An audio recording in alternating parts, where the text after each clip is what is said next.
अस्सलाम वालेकुम नाज़रीन, आप देख रहे हैं पीर पंचाल स्पीक्स महमूद ख्वाजा के साथ।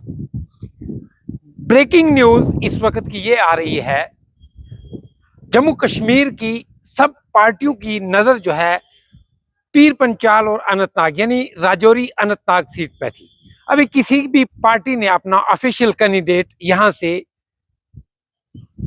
अनाउंस नहीं किया था। बहरहाल आज नेशनल कॉन्फ्रेंस ने एक बड़ी खबर दी है। उमर अब्दुल्ला साहब ने खुद प्रेस कॉन्फ्रेंस करके ये खबर दी है कि नेशनल कॉन्फ्रेंस का ऑफिशियली पहला कैंडिडेट जो है पुंछ और अनंतनाग सीट से, राजौरी और अनंतनाग सीट से मियां अल्ताफ साहब को डिक्लेयर कर दिया गया है। गुजारिश रहेगी कि पीर पंचाल स्पीक्स को अगर आप यूट्यूब पर देख रहे हैं तो ज़रूर सब्सक्राइब करने के साथ साथ बेल आइकन का बटन भी प्रेस करें, और इसी के साथ आप हमें फेसबुक, ट्विटर, इंस्टाग्राम पे भी फॉलो जरूर कीजिए, क्योंकि ये आपकी अपनी आवाज है। अब मैं बात करता हूं मियां अल्ताफ साहब की। मियां अल्ताफ साहब एक कद्दावर नेता है। मियां अल्ताफ साहब की शख्सियत जो है वो चाहे आप सियासी एतबार से देखिए या रूहानी एतबार से देखिए, वो पीर पंचाल के अंदर एक मकबूल शख्सियत है। बाकी जमातें भी इस पे ही नजर रखी हुई थी कि नेशनल कॉन्फ्रेंस अपना कौन सा कैंडिडेट इस सीट, खासकर राजौरी अनंतनाग सीट से उतारेगी। बहरहाल काफी लोगों को, यहाँ के लोगों को इंतजार भी था कि नेशनल कॉन्फ्रेंस का ऑफिशियल कैंडिडेट जो है वो कौन सा होगा। और नाज़रीन, ये बहुत कांटे की टक्कर होने वाली है पीर पंचाल और अनंतनाग सीट पे, यानी मेरा मकसद राजौरी और अनंतनाग सीट पे। आने वाले वक्त में देखना है भारतीय जनता पार्टी का कौन सा कैंडिडेट होगा, और दूसरी जैसे पीडीपी है, दूसरी कांग्रेस जमात है, वो किस तरह से मिलके सामने आती हैं। बहरहाल नेशनल कॉन्फ्रेंस ने ये बहुत सोच समझ के जो फैसला लिया है, तो देखते हैं जमीनी सतह पर पीर पंचाल और अनंतनाग के अंदर कितना कामयाब हो सकता है। फैक्टर तो है कामयाबी का, उसमें यही है कि मियां अल्ताफ साहब की जो शख्सियत है वो चाहे सियासी एतबार से हो या रूहानी एतबार से काफी लोगों में मकबूल है।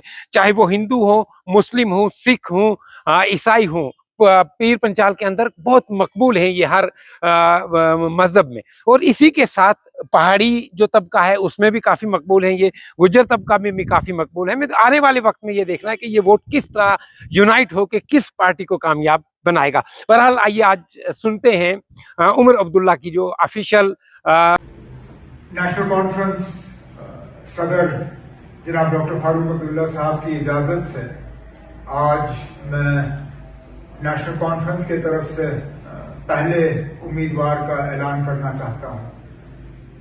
अनंतनाग राजौरी पुंछ पार्लिमानी हलके के लिए आने वाले लोकसभा इलेक्शन में नेशनल कॉन्फ्रेंस के तरफ से जनाब मियां अल्ताफ साहब नेशनल कॉन्फ्रेंस के उम्मीदवार होंगे, और नेशनल कॉन्फ्रेंस ने मियां अल्ताफ साहब का फैसला लोकसभा इलेक्शन में कैंडिडेट के तौर पे उतारने का लिया है।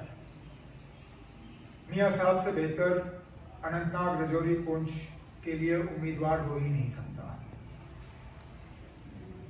लोग मियां साहब को अच्छी तरह से जानते हैं, इनका ट्रैक रिकॉर्ड, इनका काम करने का तरीका, लोगों को एक साथ जोड़ने का।